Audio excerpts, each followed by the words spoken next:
Bonjour à tous.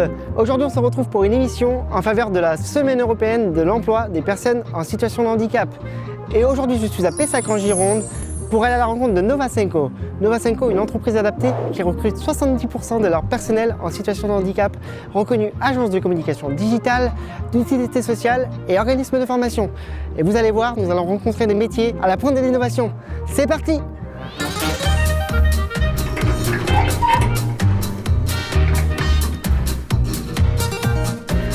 Bonjour Milan. Bonjour Tanguy, bienvenue, on est ravis de t'accueillir. Merci de m'accueillir dans les locaux de Novacenco. Avec plaisir, bienvenue. Oui, Madame Even, bonjour. Milan à Novacenco, je vous dérange pas? À hauteur de 6 642 € hors taxe. Milan, tu es conseiller service d'entreprise et expert thématique handicap au sein de Novacenco.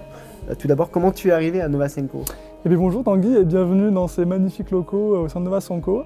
Moi j'ai découvert Novacenco en 2019 et ce qui m'avait déjà beaucoup impressionné sur Novacenco, c'est que contrairement aux 800 autres entreprises adaptées du pays, on était vraiment chez Novacenco sur la volonté de mettre les personnes en situation de handicap sur des domaines d'expertise et c'était vraiment assez novateur. Prouver qu'on était capable de faire autre chose que de la mise sous pli ou du jardinage. Et c'est vrai que j'avais trouvé un petit peu cette innovation et cette marque de confiance envers les personnes en situation de handicap assez impressionnante. Et donc assez naturellement finalement, j'avais dit j'aimerais bien venir travailler pour vous. Parce que j'étais aussi en quête de sens, finalement comme beaucoup aujourd'hui je crois. Profitez de l'offre Avantage PME et du talent des équipes créatives de Novacenco. Et surtout, intégrez une touche d'inclusion à votre entreprise. On est ici nombreux à vivre le handicap à titre personnel, puisqu'on est une entreprise adaptée. Ce qui veut dire qu'on emploie presque 70% de nos collaborateurs qui sont en situation de handicap.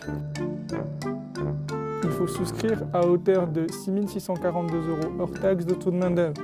Mais en 2021, vous avez souscrit déjà à hauteur de 6 344 € hors taxe. Tu travailles à Novacenco. Qu'est-ce que tu y fais? Quelle est ta fonction? Quel est ton poste?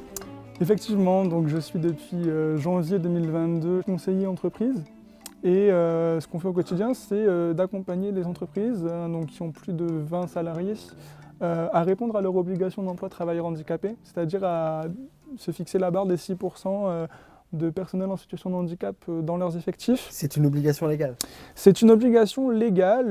La dernière loi, puisqu'elle a été réformée, date de 2018, la loi à venir. Je dois compter 6% de travailleurs en situation de handicap dans mon effectif.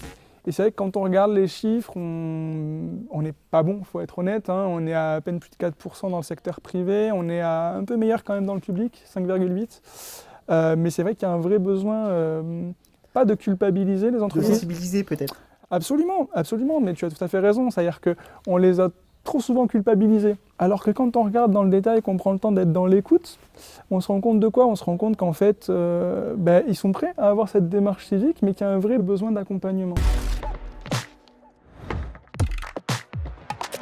De multiples personnalités talentueuses nous prouvent qu'être handicapé peut être une force trop souvent ignorée. Je suis moi-même en situation de handicap et je crois que ce parti pris de Novacenco d'accompagner vers la transition inclusive, c'est l'avenir. Comme vous l'aurez compris, le handicap n'empêche pas le talent. Comme Tanguy le dit si bien, Le handicap, le talent.